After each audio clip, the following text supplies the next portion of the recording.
Welcome back to the channel. Today we are going to be installing the motor into the Forester.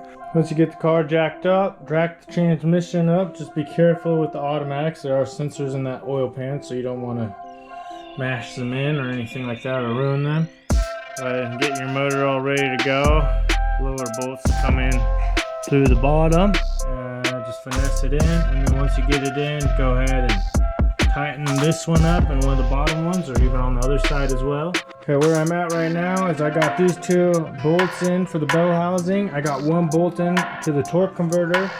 I got it in place on the motor mounts, and I'm going to put the rest of the torque converter bolts in. I will go underneath, put the motor mounts in, and bolt up the exhaust bell housing bolt over there that I can get from above. Once you got the exhaust manifold on, the bell housing bolts and the motor mounts on, and everything done underneath, plug all these plugs back in, plug in the hoses, go ahead and put the starter in over here, put the coolant lines on, put your brake booster line on, and then you can run over the strap going to the alternator. You can do your fuel lines. Go and put the radiator in and your air box. Right now that you got it all buttoned up and finished up, go ahead and start it up and let it run for a little bit so you can burp the coolant system.